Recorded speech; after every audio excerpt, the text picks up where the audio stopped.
just start a new one down here. Wait, Mads? Yeah. For the equivalent amounts part, you said that 0.00555 is 6 times larger than the other one. Could you just multiply that number times 6 instead of doing all those calculations? If I can multiply the number here, this number? Yeah, by 6 to get... Yeah, but that's actually what I've been doing. So that's exactly what is going on. That's what is shown. Let me just see. That's what's actually says here. So it's a bit of a troublesome way to write it, but it actually just says 6 divided by 1, that equals to 6. 6 divided by 1 equals 6. So I'm actually just multiplying the amounts here by 6 to get that one there. Oh, okay. Thank you. Yeah, but nice. Okay, let's go to limiting factors. So we can have the same situation again, or same example. I'm just going to copy paste this one as well. It's a bit more quick. Let me see, put it there. And let me make a table. And there we go. So now for the next example, and that's a bit more complicated. But so for this reaction, I'll just move this a bit. So in this example, this is an example where there's a chance of having a limiting factor. And in this example, it could be, so when you're doing hard exercises, you can feel your muscles are getting sore. You say that you have acids in your muscles from the respiration. And that's due to an anaerobic environment in your muscles. So the muscles actually lack dioxygens to do this respiration. So how about if there was only 0.1 grams of dioxygen available? Dioxygen available at the same time as the amounts of, or the mass of glucose is still there. So let me just, that was 180.0, what was it, 0.18. And we had 32 and 44.01 and 18.02 grams per mole there. So now I just put in the molar masses just quickly here. So in this problem here, we know that we have 0.1 grams of glucose from the other example, but now there's only 0.1 grams, or we can try 0.2 instead, just for the fun of it. So let's put a 2 there. So 0.2 grams of dioxygen available.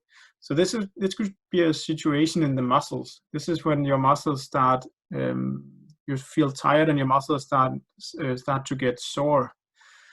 That's because there's a lack of dioxygen.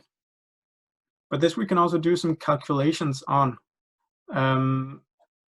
And here there will most likely be a limiting factor in this example. So the first thing that you do is, of course, you balance the chemical equation that we have already done. This one here is not supposed to be there. So now we have balanced it just the same as before, 1 to 6 to 6 to 6. That's the ratio of the reaction. And we've put in all the informations that we know. We know the molar masses of the different compounds because we know their formula. And we remember that these 6's here, we don't we don't include them in the calculations for the molar masses, because they only show how many molecules that are there, not how heavy they are. The molar masses is only of a single molecule or a single compound. And we have put in how the known masses of the two reactants. So in limiting factors, they will probably always be the reactants that you know either the mass of or the amounts of substance of the reactants. But in this case, we only know the masses.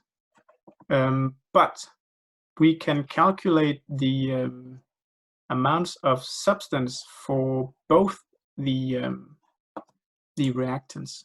So here the strategy is that you use this mass to calculate the amounts of substance for glucose. So that's down there. And you use this mass to calculate the amounts of dioxygen in the reaction. So let's get to it.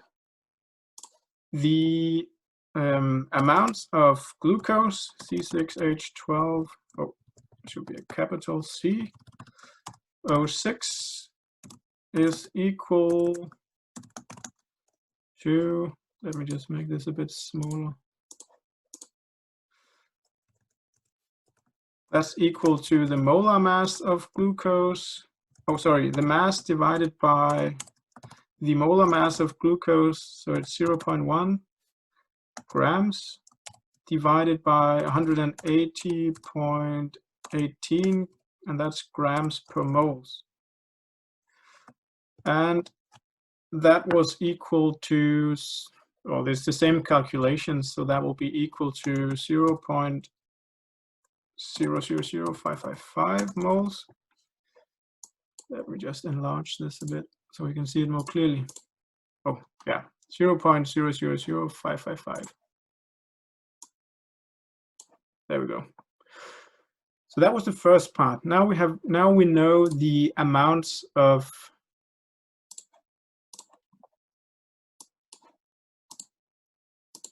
So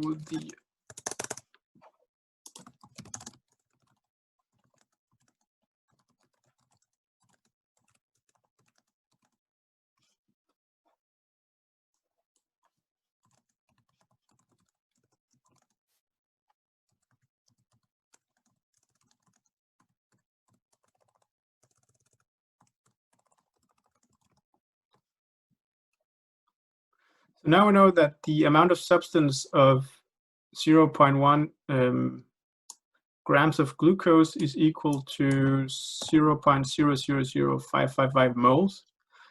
The same thing we're doing with dioxygen. So this one here. So to calculate the amounts of dioxygen, we divide the mass of dioxygen with the molar mass of dioxygen. That's equal to 0.2, because we're using the mass of dioxygen that is given in the question, and divide that by 32 grams per moles, and that will be equal to, just need my calculator, 0.2 divided by 32.11 or 00 is equal to 0.00625, and that's moles. Let me just enlarge this.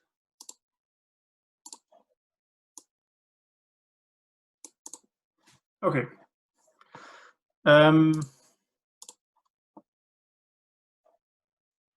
We should actually, I just forgot to, we have to put 2 decimals on the molar mass.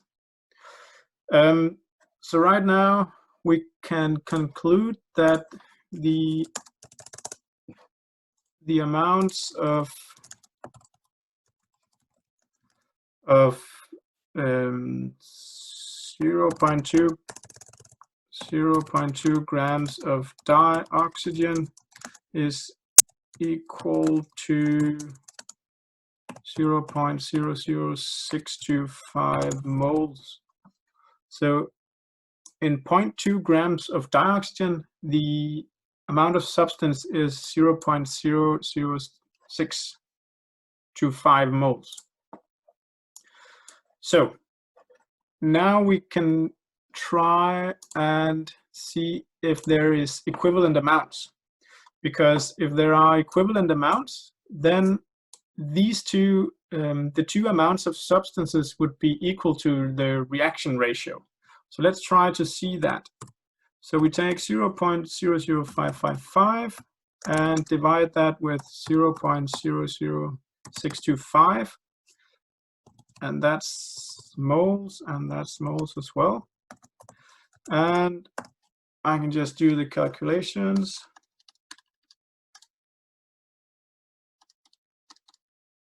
Oh, sorry, 625. So that's equal to 0.089. So let me just enlarge this one.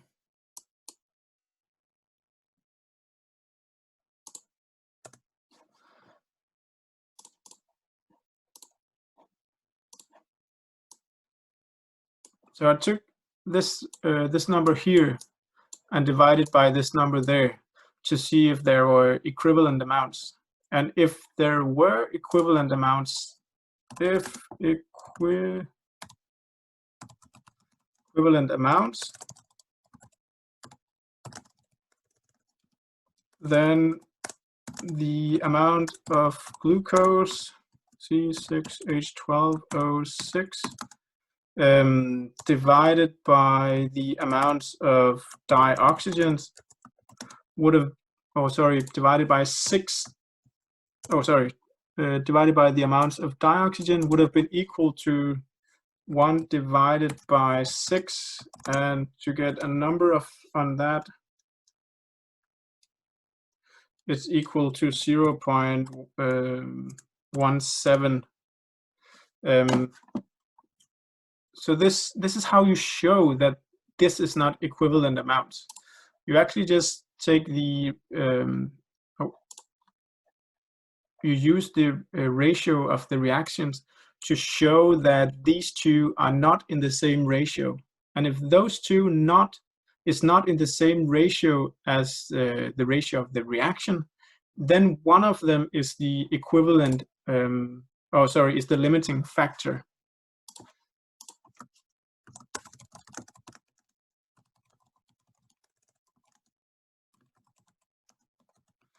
That's because 0.17 is not 0.089. Do you want me to repeat that, or should I just continue? Can you please repeat that? Yeah. Let me just think.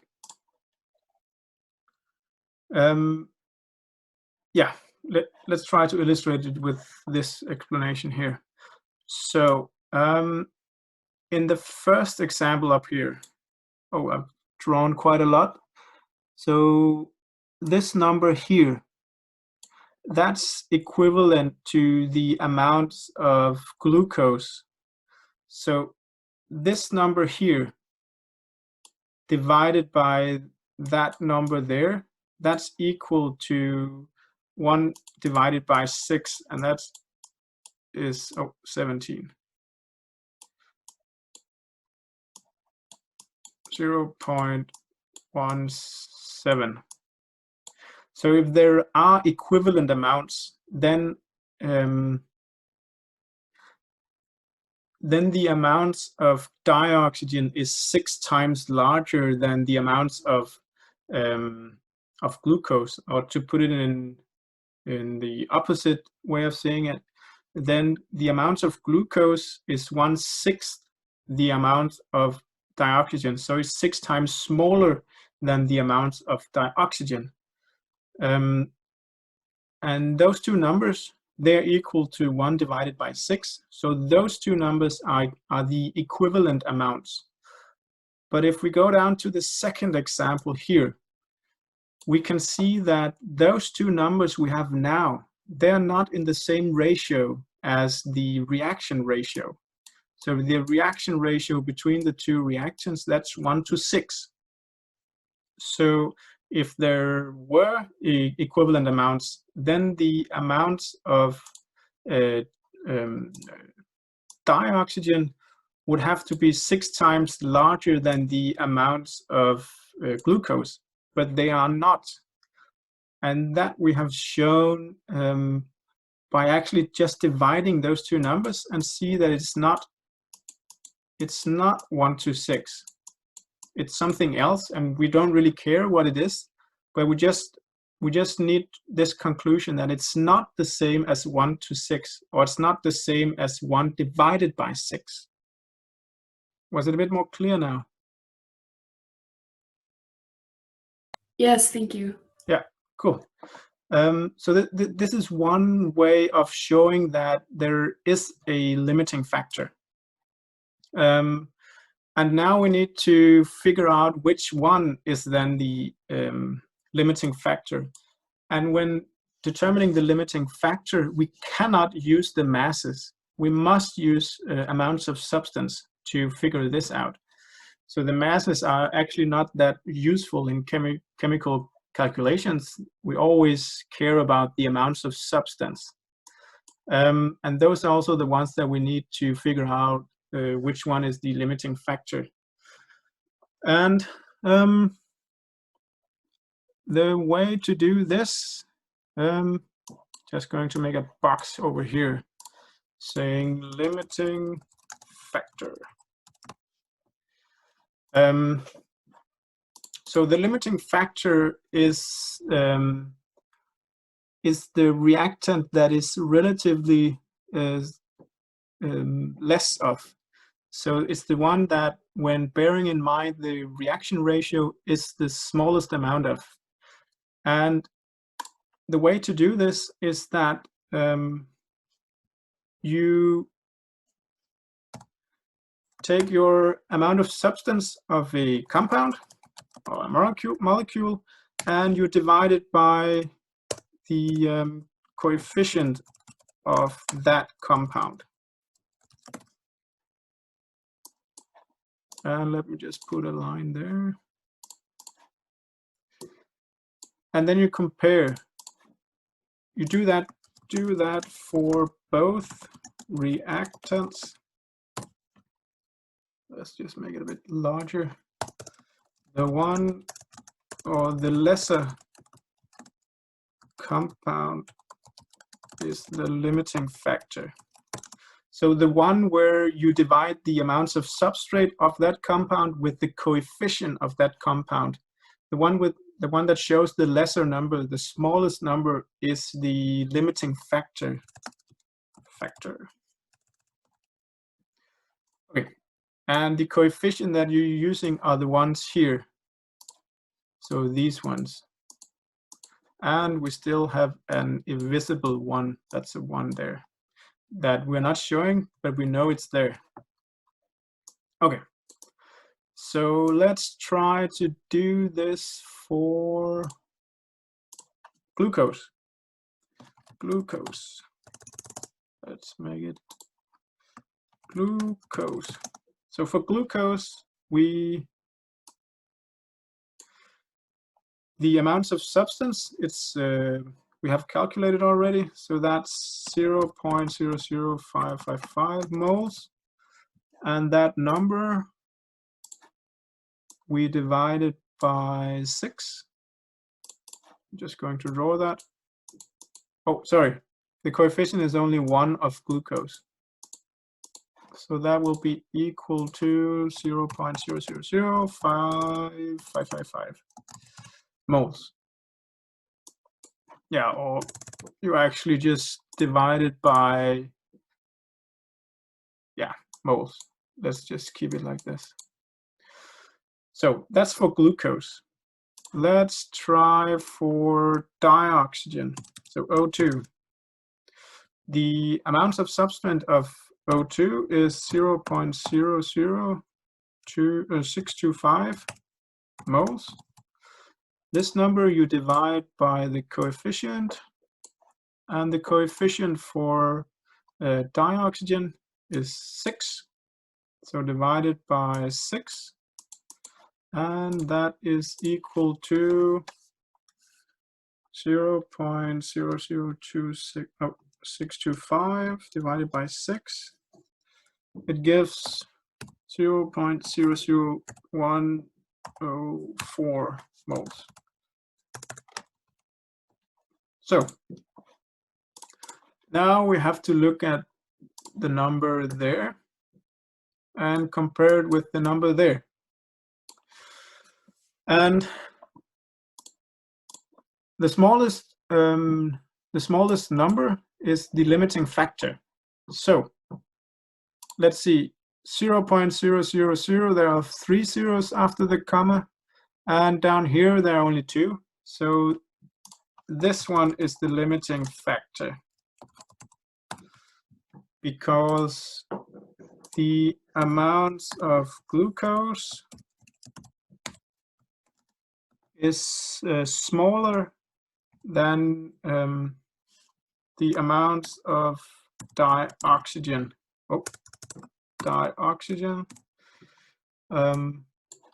And let's just do this here.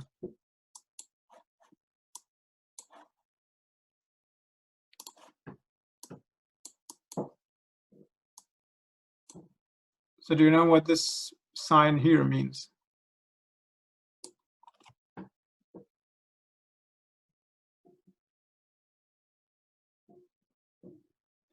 Less than? Sorry? The sign there is less than, right? Yeah, that there is less of the amounts of substance of glucose divided by 1. That's smaller, so it's less than the amounts of dioxygen divided by 6. So that's the two numbers I'm actually just showing there. Okay. Yeah. So that's the method for determining the limiting factor. And now that we know that, let me just put a note here. Then you can write, or note to yourself, limiting factor. What you're using, oh, sorry, that wasn't the one. This one was the limiting factor.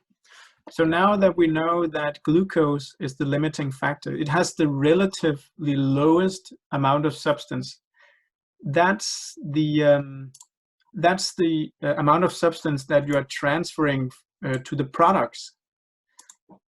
So it's this one here that you're transferring to the products. Let me just see here. So the use of the limiting factor is that we actually have dioxygen in excess. So after this reaction, there will be nothing, there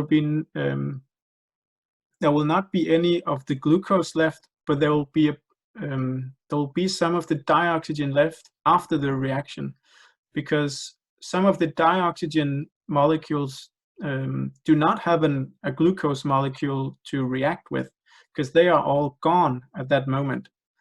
So this one dictates how much product there is. It's like when you are building a burger, and if you have 4 burger buns, but you only have one what's it called, burger beef thing, you can only build 1 burger, and you will have 3 buns in excess. It's the same here.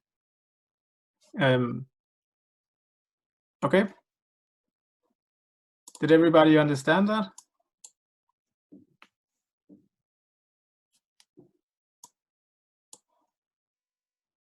Yeah. Okay. So let's just so where was I? A few parts.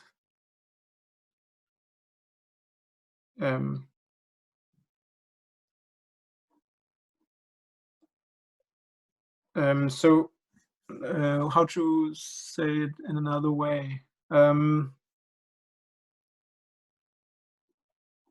Yeah, it's so all the glucose molecules will find 6 dioxygen molecules to react with, but once all glucose molecules have found 6 other dioxygen molecules, there will be some dioxygen molecules that do not have a glucose molecule to react with. So that's what the limiting factor actually means. And Elke, the questions for today's module is on the module for today. It should be. Okay, but let's try and move on. So now that we have determined the limiting factor, that's the tricky part of a calculation where there is a limiting factor. So now we know that it's the limiting factor that we are transferring to the products. So that means that the amount of CO2 formed. Did I forget to upload them? Okay, yeah, I'll just upload them afterwards. Okay. Oh. So the amounts of CO2 formed is equal to 6 mole of CO2 and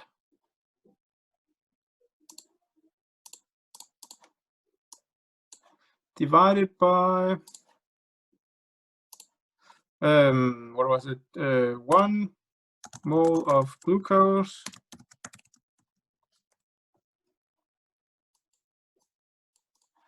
and that's a 6 there. There we go. And then times the amounts of glucose, C6H12O6.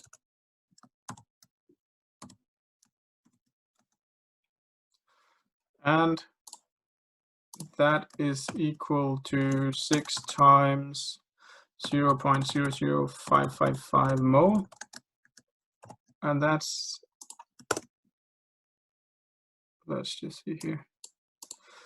And that is equal to 0.00333 moles, like just before. So the calculations for CO2 now will actually be the same because we have the same amount of substance. So let me just copy paste this part here.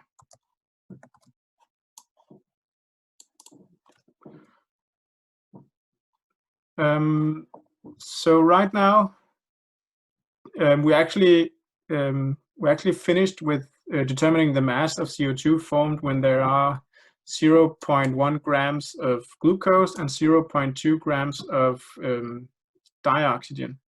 It forms 0.15 grams of CO2, and water is not interesting in this experiment. But the learning outcome of this video session here was to understand how to determining if there is a limiting factor or if there is equivalent amounts. In the first example, there was equivalent amounts, and in the second example, there was a limiting factor. And the other learning outcome was to determine which one of the reactants is the limiting factor. And now we just have a few minutes just to sort of figure out if you have any question, and just go and upload the problems for today's module. Just 2 seconds, but you can just think about if you have any questions now.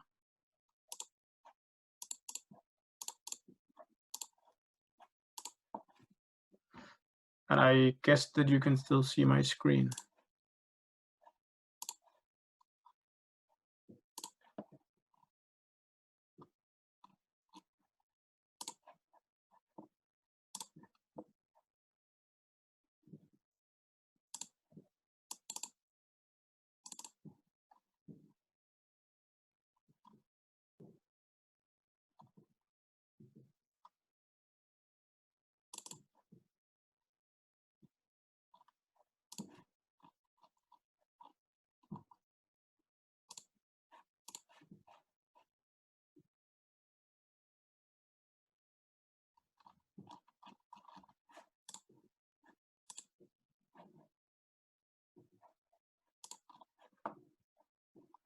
Okay, so I actually forgot to make the document.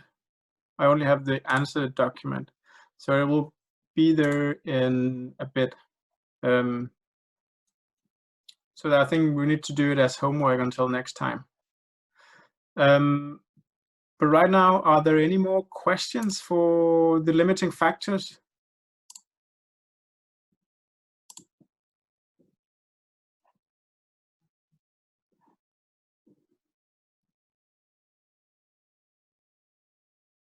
You can just unmute your microphone and ask if there are any more questions.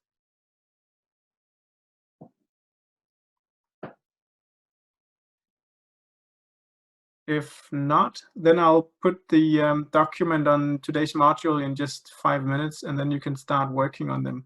So every one of you that was for this video session, you can just balance the first problem. You don't have to balance all of them because you were spending an hour listening to me, okay?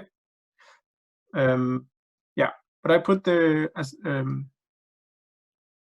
problems on today's module now, and you can still ask me questions if you want. I just stop the sharing my screen now, and I'll stop the recording now. Okay?